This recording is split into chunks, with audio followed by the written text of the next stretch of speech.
Hey guys, Dave here.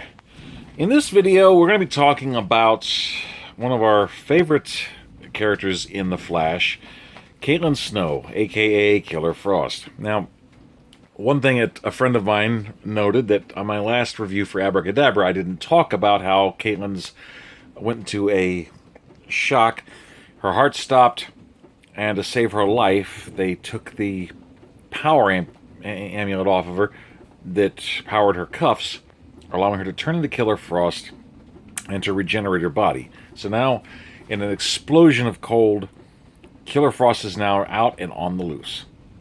So, I've been seeing a lot of people talking about this, and it interests me to see how people are trying to figure out. I mean, we've come to love Caitlin.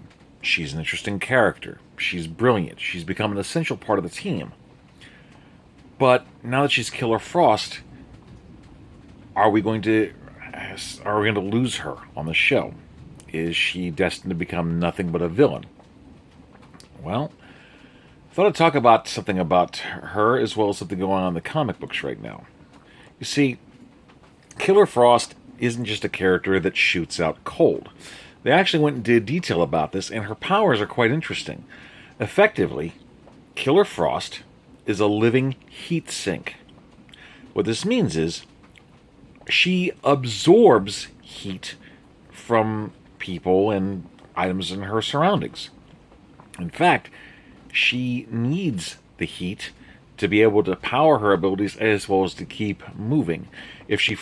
Cold is actually her enemy in a regard. If she freezes close to absolute zero, she becomes immobilized. She essentially goes into cryostasis and just freezes herself. So yes, her powers can be detrimental to her. We have a Jekyll and Hyde nature going on with Caitlin.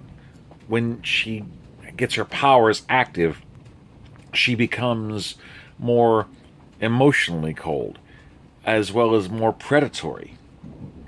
So this actually makes sense because becoming predatory gives her an advantage of becoming aggressive and trying to seek out something that she needs. Essentially, she's an energy vampire. The energy she needs is heat.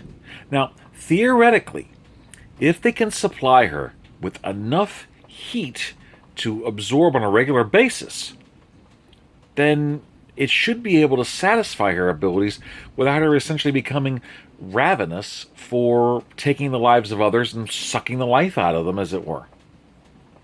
That is the aggressive part that needs to be fixed. That's why, unlike other metahumans, her powers are also tied to her aggression and her desire. It's like a vampire. She's hungering for heat, but they haven't been able to fully go into that or articulate it. When Caitlin was working with her mom to figure it out, her mom even said that she essentially absorbed the heat out of a column of hot metal.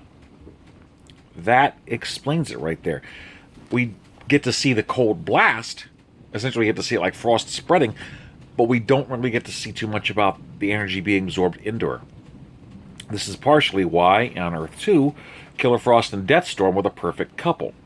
He was a nuclear blast furnace, and she was a heat sink. He helped to power her and make her feel good. It wasn't just love.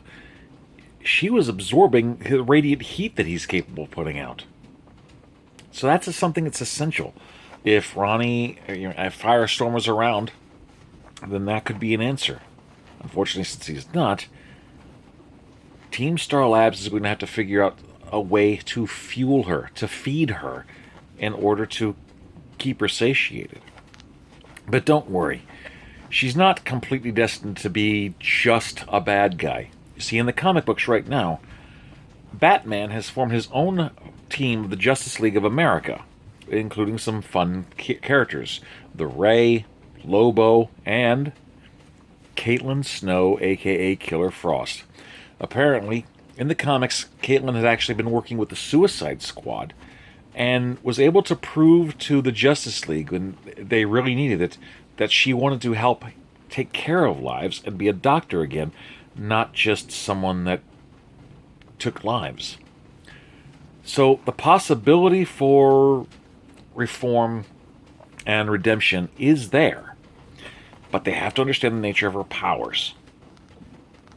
So we got only got a when Flash comes back in the last part of April, it'll be going up until the season finale in May. Hopefully, we'll figure out something in between that time to help to satiate the ravenous heat hunger that Killer Frost has, so we can get Caitlin back. This is actually in the comics. This is the thing that really sets Killer Frost apart from some of the other characters, like Icicle or other people. It's really interesting about how her powers work. At least it is to me. So what do you guys think? Can Caitlin be saved? Please like, comment, subscribe, share. And it's been a while since I did a goal theory video here, so I'd like to discuss it. Do you think she can be saved? Do you want her to be saved? Do you want her to become effectively the new non-speed villain for Season 4? Let me know what you guys think. Peace.